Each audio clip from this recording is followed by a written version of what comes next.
Good morning. Ako po si Reverend Archie Bayanon. Ngayon lang po ako ay nabigyan ng pagkakataon ng ating Panginoon makadalo dahil napaka-busy po ng aking schedules. And then, very interesting po ito dahil may mga umalingaw-ngaw. No, na yung conference na ito ay parang nagtuturo kulto. No? So, ang sa akin naman ay hindi naman ako ganun kaagad kumakagat. Dahil malinaw sa atin yung God's point of view at mayroon ding man's point of view. Mabigyan naman natin ng justice yung ginagawa ng Panginoon sa conference na ito. At malinaw po doon sa mga illustration na pinakita ni Missionary Ken na yung ating speaker. Ang lahat sa atin, mayroon iba't ibang pananaw. Isa ako doon sa nagsabi, ang nakita ko doon 5 cents. Ang sa inyo, hindi ko alam kung ano yung mga sinasabi nyo doon. Pero nung pinakita na niya sa atin, ang tinitingnan, tumitingin dyan sa itaas, yun pala ay bote pala. So marami sa atin nakakarinig, very clear po yung message. Simplified yung presentation sa atin. Binigyan tayo ng napakagandang example, yung bote. Simplified. Tapos pangalawa, isa sa napansin ko, hindi lang siya simplified. Talagang hindi mo masasabi na hindi mo maintindihan yung mensahe dahil maliban na simplified po siya, spirit-led and inspired. No? Ibig sabihin, inspired by the Holy Spirit, led by the Holy Spirit. Kung hindi pa rin natin maintindihan yung gospel, hindi open yung ating spiritual understanding. Kaya pagdating sa labas, isa tayo sa ginagamit ng dyablo na mag-declare kulto ang grupong ito. So maliban po na siya ay simplified and then led by the Spirit of God, inspired by the Spirit of God, substance.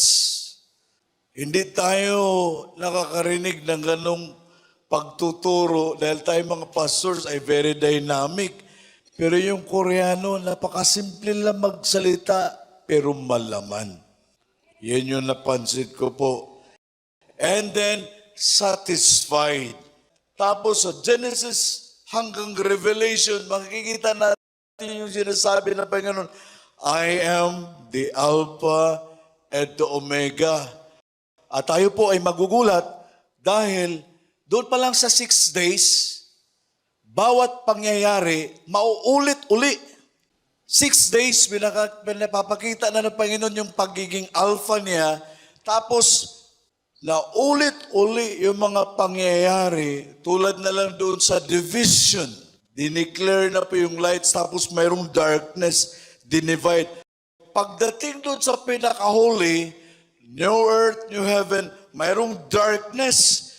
Pinakita na doon, Alpha, and then the Omega, the end. Sabi ko, wow!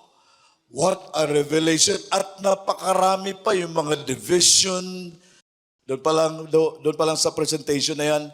Napakasimple, pero hindi ko alam kung paano tayo ka-open, gaano tayo ka-open doon sa revelation ng ating Panginoon.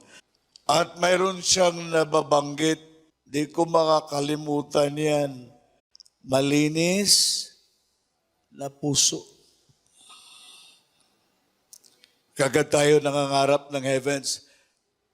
Pero mayroon pa ulit-ulit, malinis na puso.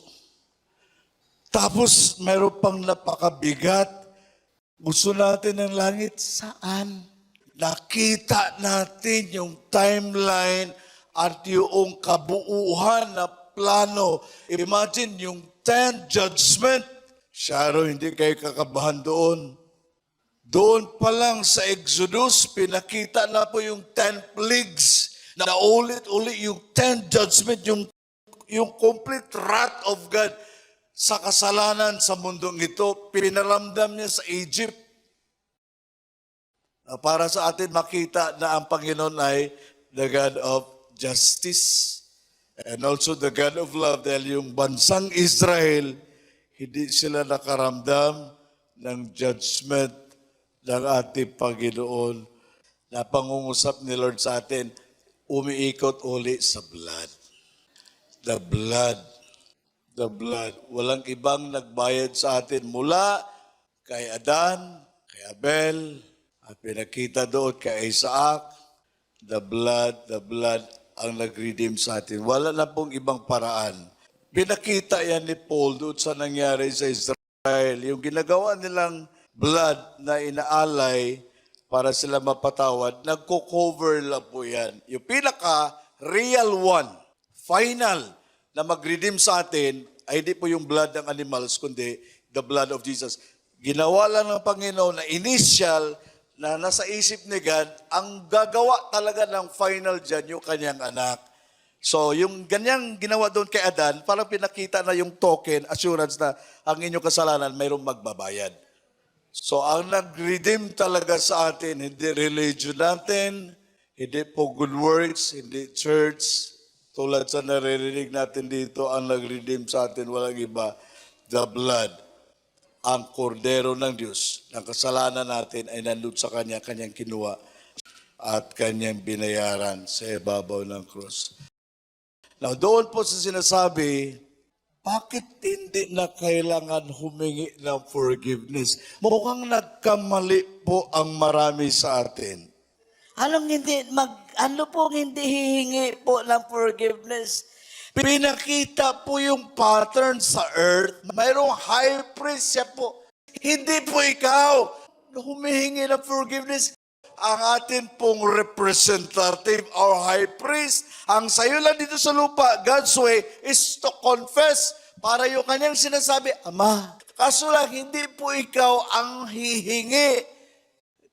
Laging binabalik-balikan po yung 1 John chapter 2, mayroon tayong advocate.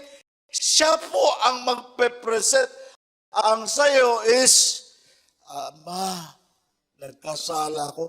I-acknowledge. Kasi yung censor, na nandoon po, yung advocate, nararamdaman niya, na nagkasala ka, inadmit mo, mayroon pong humihingi ng forgiveness sa atin. So sinasabi lagi dito, kaso lang yung ating understanding, man's point of view, sana hindi tayo isa sa magsasabi na kulto ito. Hindi po ito cult. Kasi sa traditional, pag nagkakasala tayo, hingi tayo ng kasalanan. Balikan mo yung Old Testament, ikaw ba ang harap doon sa pinaka-throne ng ating Panginoon, yung most holy place? High priest po, hindi ikaw. It's a declaration publicly na yung ginawa ni Jesus doon sa cross, nilibing, namatay, nilibing, at na-resurrect, pinapakita mo ngayon publicly, identified ka doon, nakasama ka doon. Amen? Hindi po mali ang magpaparebaptize. Nagdepende lang po yan sa understanding and conviction. So praise the Lord. God bless you po sa